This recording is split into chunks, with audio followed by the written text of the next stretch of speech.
Now I can't have more energy than y'all. It's more y'all than it is me. So hello. All right, we're here to commune. We're here to listen and share some art and be together. And I thank you for being here today. My name is Montez Freeland. I'm your host this evening for a dramatic collage, a stage reading showcase of queer life. And why am I here? How did I get here? A couple months ago, my good friend Becca Zala, who is also the education program director for Dreams of Hope, reached out and said, would you mind working with the students of theatric? And I was like, yes, I would love to. I always admire the work that Dreams of Hope does, and so I'm grateful to be here today. So, what I've done with the students and the people, the youth who are part of this group, so we started working on the fundamentals of theater. And so we knew that we wanted to program a piece written by queer artists or for queer artists and experiences, but we couldn't just pick one, so we decided to give you a plethora of choices today. And so tonight, you are going to hear selections from plays either written by or for queer people. And how great is it to speak words that were written specifically for you, your circumstances, your desires, your morals, and your humor. So queer people existed long before we were seen in art, but look at how far we have come to be able to make choices of what we're going to do. So let me introduce you to the wonderful actors who you're going to see tonight. So please give them some good love. First up, we have Braden.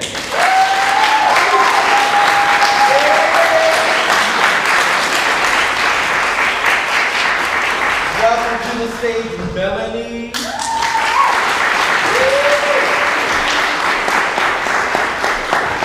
Next up, we have Wynn.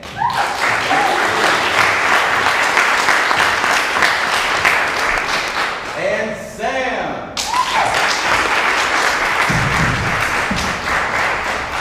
Awesome. I'm excited for you to get to know them through their talent tonight. So, first up in this series of stage readings, we're going to be doing snippets from different plays. So, small scenes, a monologue or two. But first up, in 2020, when Zoom theater was all the rage, local playwright Brian Pope wrote The Gift of the Mad Guys. Yeah, let's give up for Brian! I'm not going to say whether Brian is here or not, but we love Brian. And this play was presented by the Pittsburgh Public Theater. And Brian created a play that surrounds a couple, Andrew and Wes, as they navigate the holidays in a new pandemic while dealing with being laid off, getting COVID, and loud-ass neighbors. Wes and Andrew's bedroom. December 23rd, Christmas Eve, an underrated day in the holiday chronology. All the excitement of the impending festivities, but none of the pressure of the annual parties or traditions of opening just one present that usually falls on Christmas Eve night. On this morning in Wes and Andrew's bedroom, there was nothing stirring. They did have a mouse problem earlier in the year, but it seemed to be under control. It was really quite peaceful until the drone of bagpipes ring out throughout their bedroom. Andrew and Wes jolt awake. Andrew wears an eye mask, Wes wears a face mask.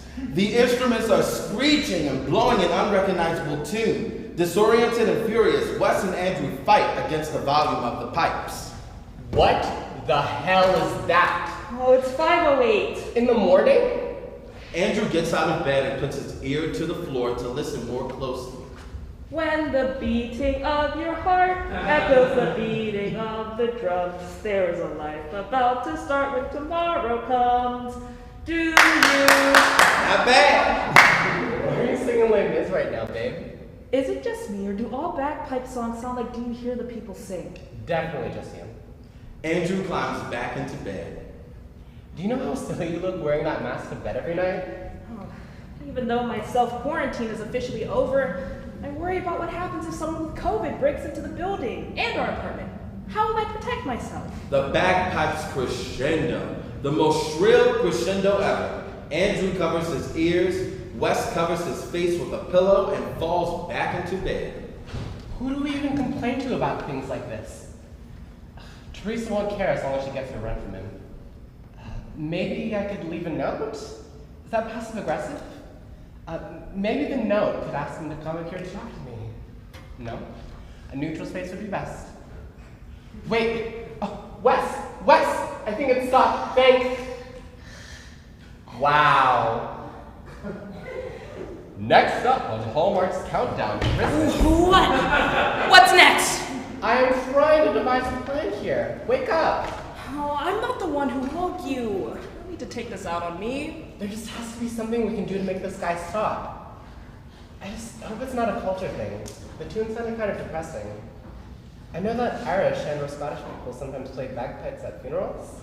Maybe somebody else passed away recently? Every day this week? You're gonna question something like that this year?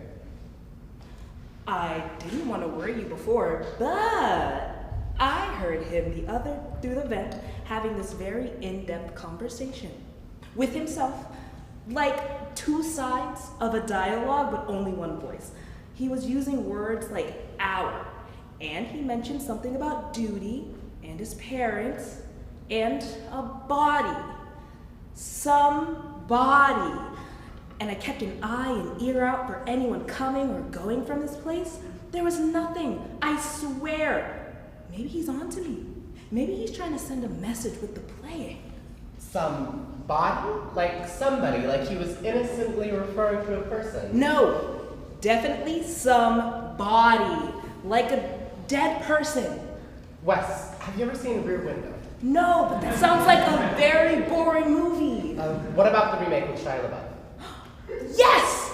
I love Disturbia. Poor Shia. I hope he's doing well this holiday season. Didn't that movie teach you anything about the perils of eavesdropping on your neighbors? You don't think he's a violent criminal, do you? Oh God, it's a miracle he didn't get you when you saw him in the hallway that day. Maybe you should try going back to sleep. Oh, you know I can't once I've been up. Try not to take too many naps this afternoon. You should enjoy your first day of freedom. And how should I do that? Go outside and potentially get exposed again? I don't think so. Just think about it, okay? The fresh air could do you good. If the COVID doesn't get me, the overwhelming sadness that comes from walking by shops displaying a bunch of gifts I can't have or buy for someone else will. You're strong. I think you can survive both. You have to try to get some more rest. I hate seeing you driving off to work so sleepy. If anything, I should be getting there early today. I'm pretty sure Candace is going to give me that bonus, but I have to work as if she isn't. Well, if she does give it to you, ask if you can have it in cash, and you could store it in those bags under your eyes. Rude! I'm just saying, you'll put someone's eye out if you fall asleep mid-cut. Don't worry about Candace. You are amazing at what you do. You deserve to be recognized for that. Don't think that this bonus is going to have any bearing on our packed-back Christmas presents. Every cent of it is going into an account so we can start building our savings back up. Oh, I was very afraid you'd say that. Be very afraid. Enough. Good night, Andrew. Andrew closes his eyes and pouts his lips, waiting for a kiss. It's cute. I can do this now. Wes leans in to kiss Andrew. Before they can make contact, they are interrupted by another shriek of the bagpipes. They cover their ears again. Come on! You've got to be kidding me. This time sounds more like empty chairs at empty tables? Seriously? It's the little drummer boy. Now ask yourself, Wes, what kind of violent criminal would learn to play Christmas carols on the bagpipes? A valid question. Valid question indeed. And scene.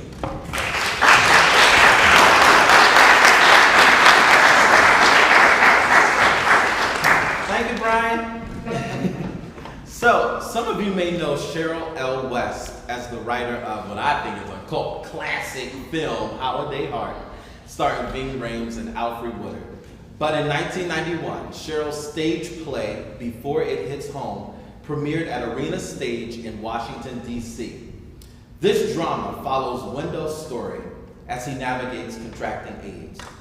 After a rough bout in the hospital, he goes to his parents' home to heal, where he is finally honest about his life and make choices.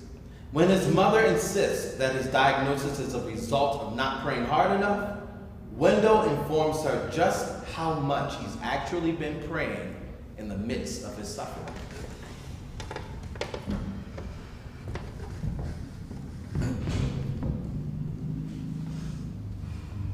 Pray? Mama, what the hell do you think I've been doing? I prayed every night. I laid in that hospital bed for 32 days and 32 nights, and all I did was pray.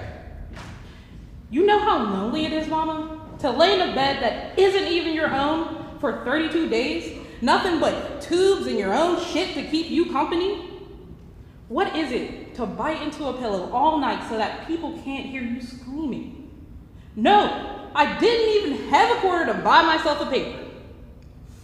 I tried to get it right with your God. I asked him for some spare time to keep me from pitching my guts every hour, to keep me from shitting all over myself, to give me the strength to wipe my own ass good enough so that I didn't have to smell myself every night.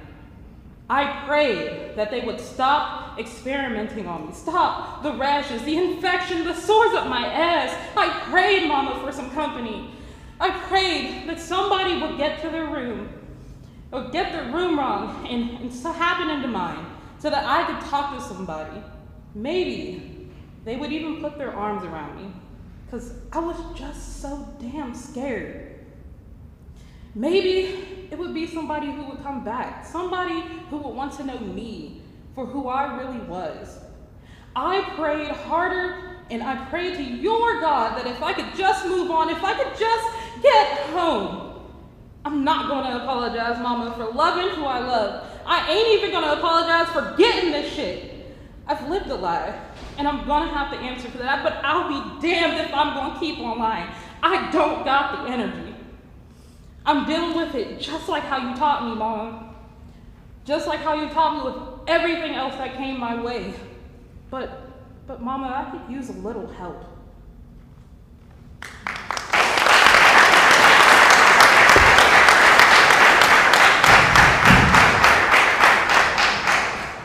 Okay, so the next two scenes are from a play written by our own Montes Freeland and Tome Crossett. It's 1966 in Baltimore, Maryland, and Miss Verna opens her basement to queer youth every Friday night for them to come have a good time, take a few sips, and dance the night away. Dancing in the blue light turns on the lights to basement parties that held secrets, friendships, and love that the streets of Baltimore weren't ready for. Francis, happy Good Friday. Not so far. You've been crying. Just having some memories. Nothing wrong with visiting yesterday. Well, I'm tired of that bad movie. I'm looking to the future. This is a new day, a new time. And if we don't push forward, we're gonna stay old-fashioned forever, living in black and white. Old-fashioned isn't so bad. It is when it doesn't include me. You know, for once, I just want to make my own choices. Not put up with all this fuss with my hair, lose them dang inchy stockings, and just be comfortable. Well, if it helps, people don't get comfortable till they get old. I've heard. And that's a shame. Miss Verna, that's a shame. I don't want to lie anymore. My whole life is becoming a lie. Tonight, my mama sent me up on a date with a boy. Ooh. A whole boy. It would have been fine if it just been me and him. I could have talked my way out of it. But his mama and his daddy came, and my mama and daddy was there, and it felt like so much pressure. Poor boy was sweating through his shirt so bad his daddy had to give him his jacket. I was so nervous. I kept chewing on my silverware. And when they brought up marriage and children, I felt faint. Ooh, you didn't fall out, did you? I didn't have to. The boy took care of that right into the Chinese food. Ooh. At least the night ended early. Why can't my parents just back off and let us live? I'm 21.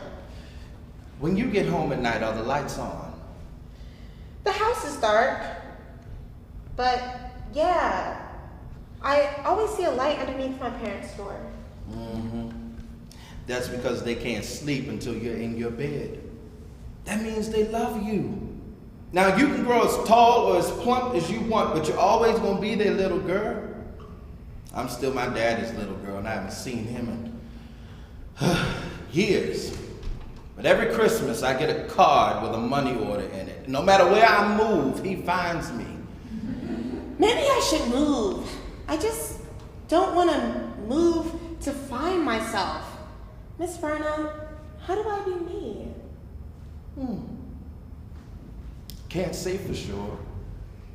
But I've learned that by doing the good thing, doing the right thing, no matter how hard it is, it brings you closer to being the person you really want to be. See, Francis, you're a protector. And I think you get afraid most when you feel like you can't save people, but make sure you save some of that saving for yourself. I watch how you look after Scooter. You protect him and my nephew Dean and me. You? How? Shoot, you the law around here. No one gets in without you. Now, do you think I asked you to sit by that door by accident? All these men folk around here and I chose you. Why though? One day you'll figure it out. And it'll be much sweeter when you realize it than if I told you. Do you know what time it is? 12:19 in the morning. Hey, Hank. It smells like deception in here. Oh, geez, don't come in here with your mess. Speaking of mess, Scooter. I saw you a few days ago when I was being driven around. Wednesday, was it? Hanging outside of Leon's. I know I taught you better than that. You need to be careful. You never know who could be driving by with the notion to stop and cause trouble. I had my class on Wednesday. I wasn't at no Leon's. Oh, so that wasn't you I saw with Stash? Gabriel? No. And he was on soup kitchen duty at the church on Wednesday. Oh, he was giving out something all right. But hey, I could be mistaken. That might not have been him. But if it's true, you be sure to make him jealous as hell. Gabriel wouldn't be so careless. I don't like this. I had a feeling in my stomach that night too. I just thought it was crabs. Don't have feelings. Don't do that. They are not good. Look, Hank might have been mistaken. Gabriel gets here, we'll settle it. That's another thing. Where is he? We only get one night together and he's gonna make me wait? Take a chill pill, brother. Hank is just saying all of this because you have a man and all he has is a rap sheet under his bed every night. Oh, excuse you, I have a man. But you are right about one thing. He has a long rap sheet. What, you met him in jail? When in Rome. You're telling me that you're holding on to some clink meat? You're sadder than I thought. He's not in jail. He is of the jail. You're not making sense. And to you, I never will. Enough of that. What about Ronnie? Oh, I'm not waiting for a man to roll over and remember what he's missing. I'm gonna mind my business with the woman of the house. I have treats. Oh, I'll take it. Anthony not keen on people going through the house. Oh, I am not people. Dean, I don't believe we've officially met. You're Hank. I heard about you. Hank, you think you could get me a beer from behind the bar? Oh, you and these beers. You better be careful. You're gonna get yourself a belly. Anthony don't like when people go behind the bar. Oh, once again, I am not the common herd. Miss V and I have a long understanding, nephew. Here, Frankie. I need one too. Might as well start drowning my sorrows. Dean, would you care for a beverage? Not old enough. That must feel so good to say. So what did you hear about dirty old moi? Not my place to speak. Oh, now I am intrigued. I know something about you. How about a little game of to tell the truth? Let's see what the streets are saying. I promise if it's true, I'll cop to it. But if it's not, you have to drink. Well, I heard you went to jail. For 8 weeks. For tricking. The judges will allow it, but not just tricking. Public indecency.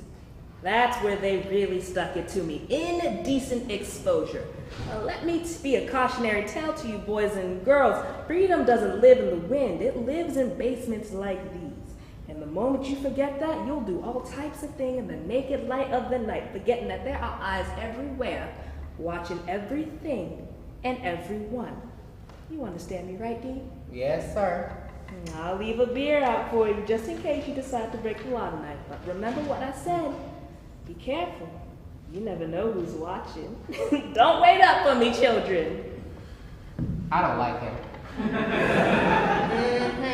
You got one more time to talk to me like I don't know the deal. Oh, come on. He's had a hard life. It's almost like he was an orphan before he was even born. Nobody wanted him. Well, you know, except for Miss Vernon. He was supposed to stop by this week and sit a spell with Aunt Bee, and he never showed up. She tried to hide how sad she was, but I could tell. I just kept the house filled with good music. That kept a smile on her face. Ooh, put something good on for me. What are you in the mood for? Revenge. How about I take it a little slow? Scooter, don't play with that boy. It's harmless. For you. Dean plays something like Every Little Bit Hurts by Brenda Holloway. Scooter goes into a solo, eventually pulling Dean in. They get closer and closer and closer. Do you know what time it is? 12:19 in the morning. Gabriel, We're having fun. I was just... You were just having a dance. That was more than a dance. You have some nerve being jealous after what I heard. What are you talking about? Wednesday, Leon's, you and some faints spilling out into the street? I wasn't there with anybody. Oh, so you were there. Who's gotten into your head? Frankie? Watch where you putting those long ass fingers, Gabriel. If somebody spread my name in the street, I should know who it is so I can deal with it. Hey, calm down, man. Hank told me. You gonna believe some coked up community ass? He lives in the gutter. He just said he saw you. He was hallucinating. See, that's what happens when he pops whatever gets slipped into his hand. And I see you took the bait too. Why were you even there? You lied to me. Baby, let's just go somewhere quiet and talk. It's complicated, you know. Yeah, right. What you say, little boy? Get out of his face, Gabriel. Why? You afraid I'm gonna hurt your friend? I'm not gonna hurt him. I'm gonna show him why you never leave me to even cross the street for his country ass. Gabriel! Let's go, Scooter. I don't like him either. And scene.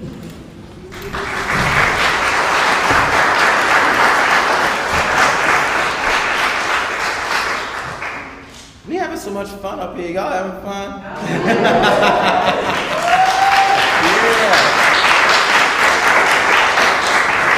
Well, sadly, our fun is going to come to an end soon, but don't worry, we can always find more time to have fun. The last couple scenes tonight are from a playwright who I greatly admire. Coleman Domingo is a man. Yeah, we give it up for Coleman. Coleman is a man of many talents, most recently winning an Emmy Award for his work on Euphoria, and will be seen in the upcoming biopic Rustin, which tells the story of queer civil rights icon Bayard Rustin. In addition to burning up the silver screen, he is also an accomplished playwright. His outlandish yet ultra-black comedy, Wild with Happy, follows an aging, out-of-work actor, Gil, as he navigates having a sick mother, Adelaide, in Philadelphia, while he lives in New York, trying to make it. Their phone conversations are legendary, like this one. You all right? I got a new dress. It's sharp. It's white with beading around the neckline. You know, for the past year, I can't keep no weight on, Gil. It would be nice if you drove down from the big shiny apple to see Miss Adelaide and accompany me to church. Adelaide, I told you already. I know. You scared of church. I'm not scared of church, just the people. Maybe they could baptize me. We just gonna walk in and they're gonna baptize you? I gotta get something to get this completely off of me. Don't you need an appointment or something? I don't know, maybe they can throw some holy water on me or something. You can't just walk up into a church and get holy water thrown on you like it's The Exorcist. This is an exorcism. This woman put a curse on me. I have an audition on Monday. What's it for? Nothing. TV? No. A movie? No. A Broadway play? No. Vegas? No. Then, what then? A raisin. Oh, A raisin. a what? A raisin. A raisin? Raisin in the sun? No, a craisin. A national commercial to play a craisin. A dried cranberry that we snack on like raisins. It's healthy, right? Can we talk about something else other than my fledgling career, or my lack of a fledgling career? Oh, honey, you have a degree in English literature from Yale. You can read. I don't need an English literature degree to be a night shift proofreader and a C-list commercial actor. I told you, you can do anything your heart desires, as long as you are happy. You want me to write Oprah? Nope. I wrote her 6 times already. What's she gonna do? She gonna come through though. She don't care nothing about me. We can pray for Oprah to grant your wish. I still haven't heard anything from her yet, but you gotta play the game to win, right? Right. Have you been calling into Power 99 FM like I told you? Remember that free trip to Disney last year? You could be a winner. Now, look, you've had lots of roles, albeit with no lines on all those Law and Order shows, but you just have to believe more in your dreams. No, I don't have time to call to radio stations. I don't want to talk about dreams. They don't come true. Now, you know I don't want to get into this on the phone, but you gotta pray on your situations. You need to open up to love in your life. I know that boy broke your heart, but that's what they do. Adelaide, I don't want to talk about him. What do you want to talk about? Nothing. You called me. Men ain't shit and then they die. You gotta get up, brush off your knees, shake your wig, and start all over. I don't think you realize that you just made me sound like a hooker. So what? Things don't work out as planned. So what? You gotta let go and open up to something new. Magic. It baffles me why you don't have anybody. You're a prize. You gotta pray on the love situation. There is no need to pray on my love situation. I live in New York. I can get a situation anytime. That's your problem. Too many situations. Not enough love. Bye. Maybe it's my fault. I could never keep a good man around for you to look up to. Bye. I haven't been the greatest inspiration for healthy relationships, have I? Goodbye. No real father figures for almost 40 years. Maybe that's why you're gay. Bye. Everyone should be able to have love, especially the gays. Adelaide, look. I've stopped putting my faith in the gays or in silly little dreams. Your heart has really turned to stone. No, cast iron. And there ain't no magic potion that is gonna fix it. I'm gonna take my magic wand on down to the post office and, like Aunt Glo said, get a real job. I thought you told me being an actor is a real job. I lied, it's make-believe. I taught you to believe in make-believe. I live on Earth, with its toxins and its poison and its fumes. I'm an enchanted middle-aged grown man who still has $80,000 of student loans and a legal sublet in Spanish Harlem, and I'm still reeling from being left by my gay a year ago. There is no make-believe. Don't say that. Oprah ain't never gonna answer your letters. Princes don't come back here, and there ain't a lotion or potion or tail to keep a person from... Okay. I will try to get you next Sunday. Ladies' first Sunday. Maybe you could stay over and we can go down to the bank. I want to get your name on some papers, show you my deposit box. I want to talk to you about my life insurance policy. Okay. I gotta go get my dress taken in. Your Aunt Glo talked me into buying the wrong size. You know she's always trying to run things, talking about I don't know my size. I gotta go. Bye. Gil, Adelaide? I love you.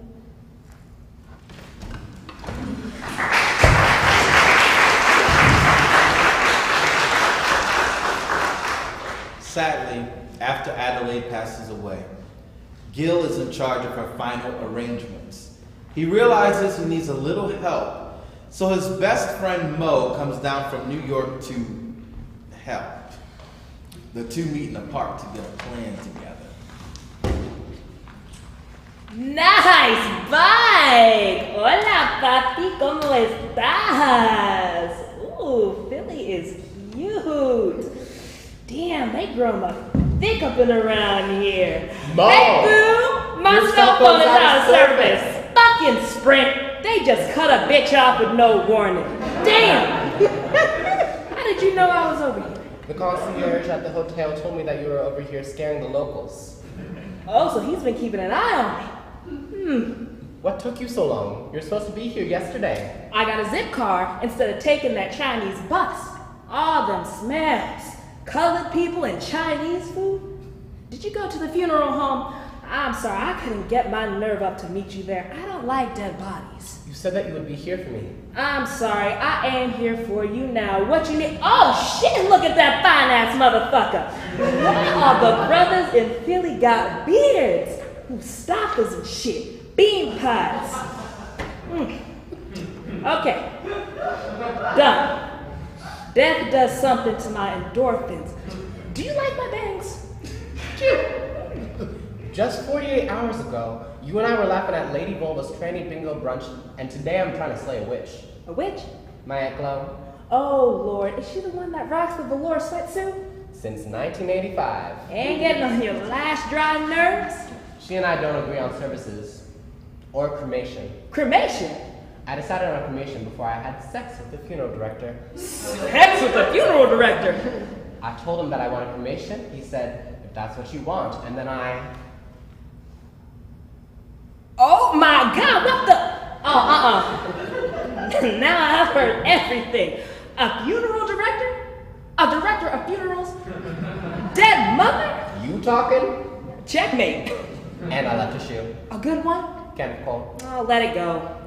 And now Glodine wants me to have a church memorial. As long as it's not like my cousin, Feet Mantis. Feet Mantis? He had big ass feet. Anyway, he had big ass feet. Nope, that is not what I was talking about. Ooh, churl. Oh, it was a hot, steaming mess. My cousin was unfortunately fallen due to being a statistic among many of our young men. He was a drug dealer. I was trying to elevate his chosen profession. He was a drug dealer. He got beaten up over some money and left to die in an alley. They even took his sneakers. His funeral was such a mess. The deaconess sang the Lord's Prayer so slow that halfway through, I swear she was singing it in reverse. There were all these teenagers in there looking more angry than sad. They looked like they were ready to fuck up everything and everybody, just hostile, like a pack of wolves. The grown folks were trying to keep order over the proceedings. Some fool who looked like a more unattractive Biggie Smalls went up to the casket and put Cazal's sunglasses on Feet Mantis' face. Oh, my Aunt Punchy, a handsome-looking woman, went up to retrieve them. Now, nobody fucks with Aunt Punchy. She looks like she could cut you with her face. Oh, that is a nice bike. I would sure like to be that seat. You see? I don't want all that wailing and theatrics. What actor doesn't like wailing and theatrics? I haven't acted in years. Not true. Churches filled with judgment, powdered wigs and gavels. There's something about people wailing and wringing their hands to the heaven that just dries up everything inside of me. It's just all too much. I'm having her cremated, and that's the end of the story. Oh, okay. I am so sorry. Don't. I have too much to do. I've got to get this all settled and get back to New York and move on. You know you can't get all this settled in one day. Oh, yes, I can. I can get all this settled and get back up to New York before these people make me lose my mind. Up in here, up in here.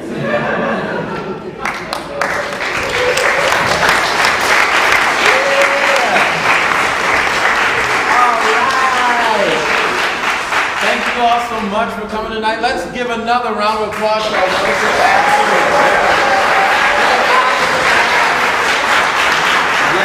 Yes. You know, you see us, you see the people here on the stage, and you feel like this is the people who do the work, but it takes a village, it takes a lot of people, it takes community to make anything happen, but certainly live performance. And so to be back, and I think this is Dreams of Hope, first time back live, so we had to, figure out how to do it again. And so the people who helped figure it out, Becca Zayla. Let's give Becca Zayla a round of applause. Kai has been so instrumental in helping us on the admin side. We certainly want to thank Charity and Daniel for their wonderful interpreting skills. Yes. And also Allie, our stage manager. Yeah. JR helped us put things together today, and Courtney and David Warga and the board of Dreams of Hope, and also the staff at KST and Dance Alloy. We are so grateful, and please give it up also for Cut and Run Productions for live streaming this today for folks to see.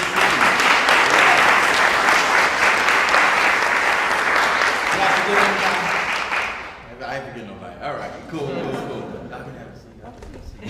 So, in the tradition of during readings, and we can have a small talk back, but really, it's about talking about community.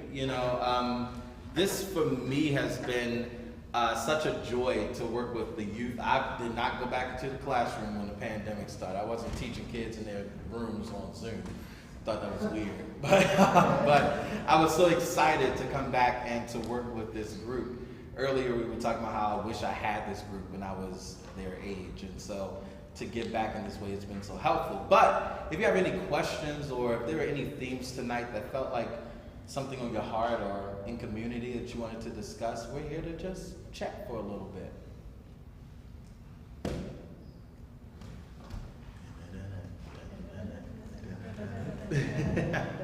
Well, I have a question for the audience, maybe. If we were to do something like this again, are there certain pieces that you would love to see read out loud? It doesn't have to be plays, it can be movies, books, things of that nature. It was lovely hearing that a local playwright was involved. I'd be interested to hear things commissioned from local playwrights to be made specifically for the group, especially if you knew individual actors or group of actors. Be like, let's tailor make it to who you are and what you want to speak about. Yeah. That'd be cool. That's a great thought, Jose. Thank you.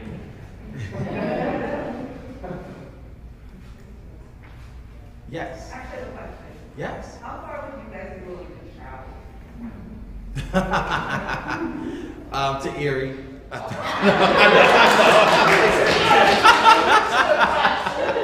I put it together. Yeah, that's a good question. The idea of traveling, I think, is something that would be helpful, beneficial, I think, for the group, but also to find other companies, in that region and beyond would be cool to collaborate with, or people who just need to hear these stories.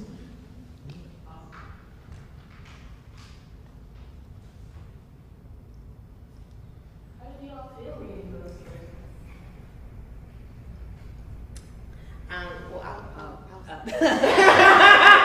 It felt great. It felt good. It felt good. As someone who is queer, it's so just to see so many artists speak on our experience, and just being able to select those pieces and do it all together. I felt very I feel like it highlighted a lot of different people's lives. Queer life has a lot of different things that people go through. So I felt like this was really nice in capturing that all, especially like with people of color. I don't usually see a lot of things that are for Black and queer. So, and even like a lot of these pieces are like they're all Black, you know. So I haven't seen that a lot, and I want to like see that more. So I appreciate that.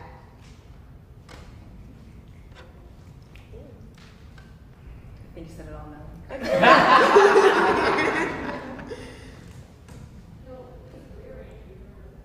Yes. All right, so typical like dreams of hope fashion question. I guess I'm curious how old all you are, how long you've been in group, and I guess with the art you're doing today, what kind of impact would you like to see with your art in 5 years? You can think about it, and enjoy this. Enjoy this. Those shirts are fantastic. Say I can start us off. I'm very used to this question. Well, y'all know Braden, him. I am 25 now. Just turned 25 last month. Pretty cool. I did it in Mexico. We partied. All right. That was lit. I've been in Dreams of Hope since I was 15. I found out about it through some random email. It was a little suspicious. But I made it, and I got me a little family group. It's lit. It's a good time. And well, me personally, I'm an actor, but I'm also an artist as well. And so I'm hoping to continue to build basically just like my artistry overall into becoming something that's not only sustainable for me, but sustainable for those around me. Especially I'm also a preschool teacher. And so I like to create things that are sustainable for my children, they're basically my children as well. But yeah. My name's Melanie. I am 24 years old, and I recently joined Dreams of Hope. I recently joined, and I'm a playwright. That's what I like my craft of choice, and what I hope to do with my art in the future is I just want to create safe and spaces for Black people to be and show just the different parts of our humanity and highlight that. So that's what like my goal is to do that. My name is Flynn. I use all pronouns. I'm 19, and I've been with Dreams of Hope for 5 years. Yeah. What was the other question? What do you want to do in the future? Oh, what do I want to do? Like with your art? Yeah, what do I want to do? I want to continue telling stories from everybody. I want to listen to people and be able to help people tell their own stories as well. I want to continue a tradition that has been Black for a very long time of sharing an oral history and keeping it all within ourselves. I want to do that with my art. Hi, I'm Sam. I'm 24. I've been with Dreams of Hope since 2018. Good old Braden brought me in. Gang, gang, you know? Gang, gang. Gotta keep it going. As for the art that I want to see, I want to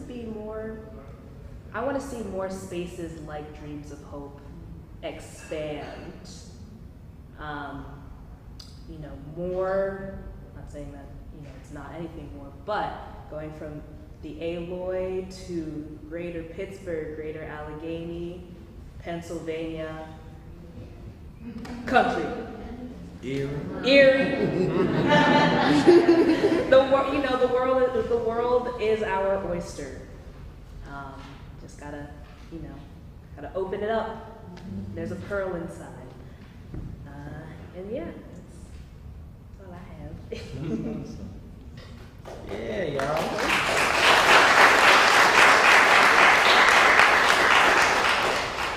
Glad ain't as my age.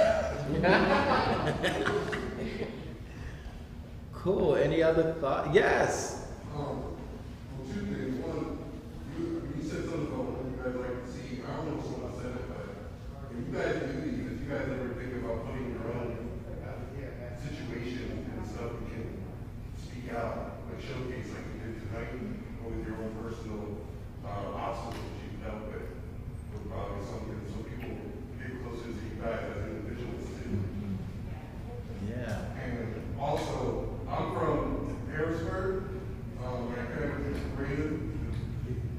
from out of town, and it's really cool to see this because anywhere from, I lived from like kind of like from Philly all the way up to like Altoona, and there's nowhere that places that do this like this. And the only things that come close to things like this are always for people that are like preteens, like from 10 to like 14. And it's really not stuff for adults to do things like this as well. Or even touch on the bases that you guys touch on.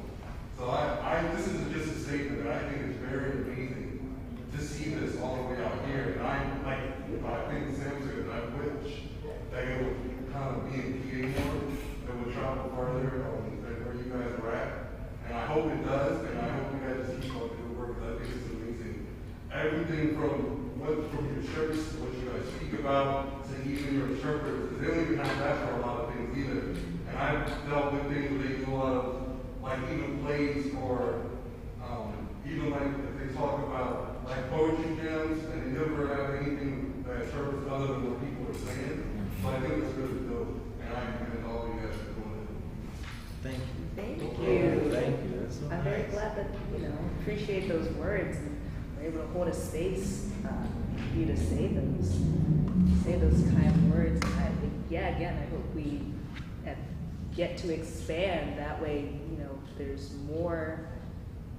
more to everything than where people come from, and being able to experience that for yourself is the goal. That's what Dreams of Hope strives to do. I particularly appreciate you asking, when are we going to put their experiences on paper? That's the next step, that's the next step. It just felt like taking this first step of a reading and dipping our toes back into performance was like, okay, let's look at something that's already done, something that we can dust ourselves off a little bit as we go back into this theater world. And then the next step is to put their personal experiences on paper, because I'm sure everybody here has a play inside of them, a poem, a song, a musical, a ballet, opera, all of those from different experiences. And it'll be important one day when we don't have to have like special nights like this where queer life and stories will be commercial, because all the stories that you've read today, have you heard of any of those stories before? Any of those plays? It depends. Some of them, it's like, if we're not in that commercial world just yet. And so that's what I want to see. And Melanie already writes and has written a wonderful play that had a reading a few weeks ago. So on our way for sure. Can I just say, we gonna stop saying hope, because we will. We about that life. We gonna make it there. Don't worry. You'll see us soon. All right. Well, thank you all for coming out tonight. Oh, yes, we have a question. Sorry. My friend Mark is in the middle of writing out what he's going to ask you. Okay. Sorry. No problem.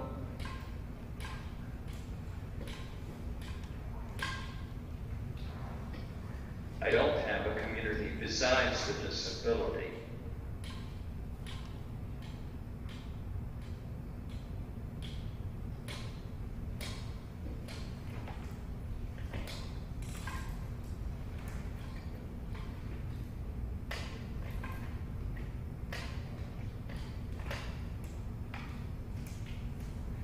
I don't have a community besides the disability.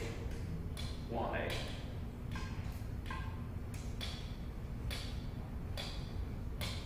Well, Mark's writing that out. Mark and I are along with Dreams of Hope. It's been a few years. Dreams of Hope's definitely been a way for Mark and I both to have such a community that safe space.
making it people.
Why can't people understand?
I don't have a community besides the disability. Why can't people understand there is an issue with that?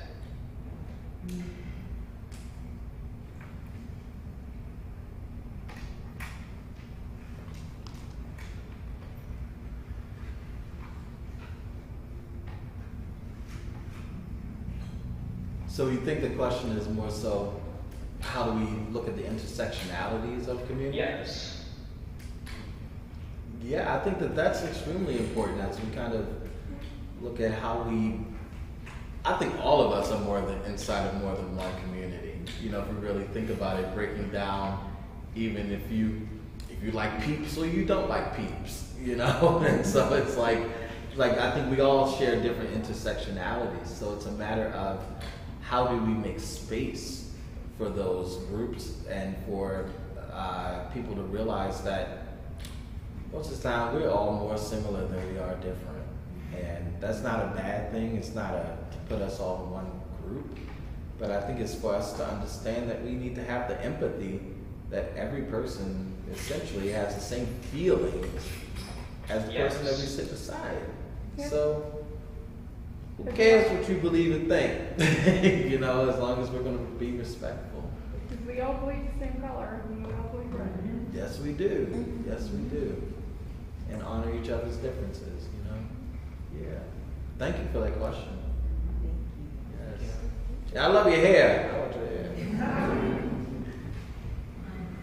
think also to speak to that, it's important for us all to acknowledge, where we have like privileges in making space and thinking about, the various intersections of queer community that don't always have opportunities to come together, and how do we make our spaces more accessible, more welcoming, and challenge ourselves. So I do appreciate you naming that in this space.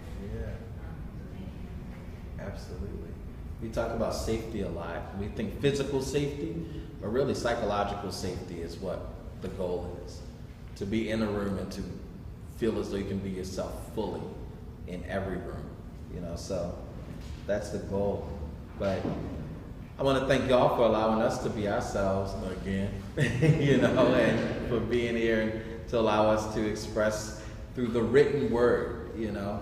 And so next time we'll find other ways to share art and culture and our lives with you. But thank you so much. Thank you, everybody.